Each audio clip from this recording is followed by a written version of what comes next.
Dominic Raab, the new Justice Secretary, has suggested that companies struggling with staff shortages should hire prisoners on day release to plug the missing gaps in the labor market.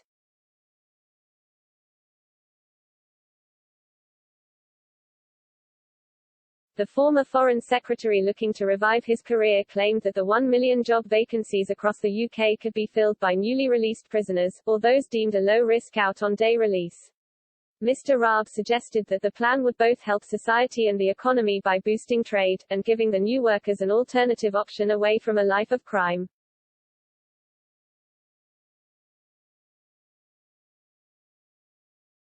The Justice Secretary told The Spectator, "We've been getting prisoners and offenders to do volunteering and unpaid work.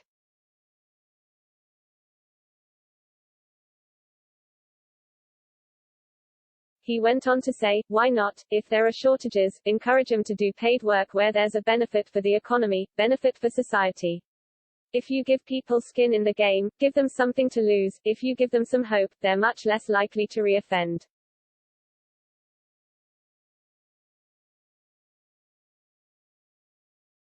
Some of the industries most affected by labor shortages could be the first to see such schemes come into place.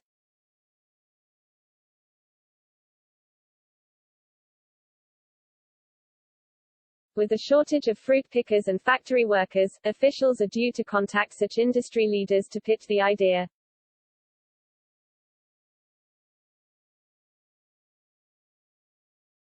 Recently, fruit-picking roles were being offered salaries of up to £30 per hour, equating to around £68,000 per year.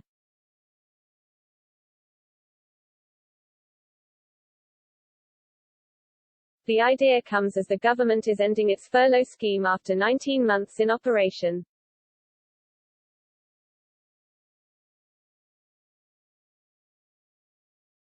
Latest figures show that some 1.6 million jobs are still being supported on the scheme, which came into effect as the COVID-19 pandemic brought commerce, retail and services to a grinding halt.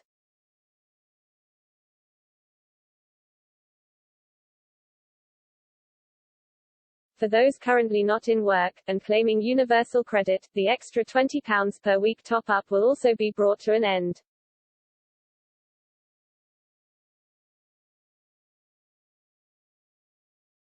As the economy slowly recovers from the impact of the pandemic, as well as seeing an exodus of European workers leave the country following Brexit, more positions have become available.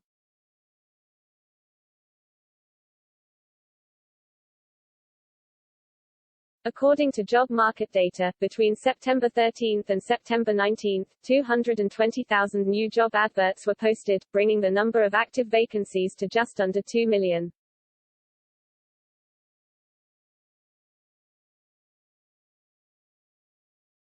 With the service and leisure industry having felt the full brunt of the pandemic, seeing many venues forced to close during lockdowns, it is no surprise that the majority of roles are available within these sectors.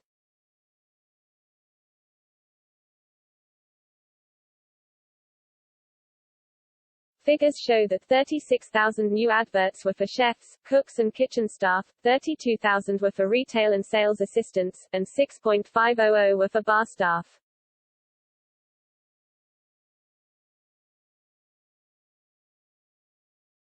With the UK feeling the pinch of a severe shortage of fuel, petrol and food on the shelves due to logistical problems, another vacancy is in high demand.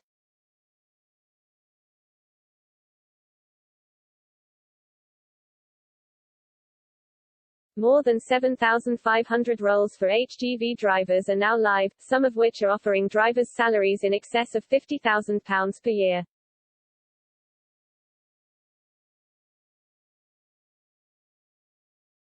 However, the 7,500 vacancies fall well short of the 100,000 drivers the Road Haulage Association claim is needed to get Britain back to pre-pandemic and pre-Brexit levels of logistical efficiency.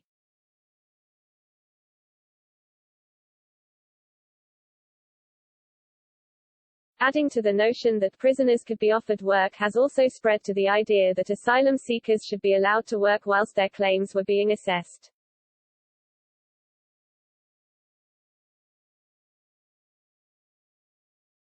Mr. Raab concluded that in order to solve Britain's labour shortage, the UK needed to look at the quality of life, and the wage levels, of the people that can be relied on.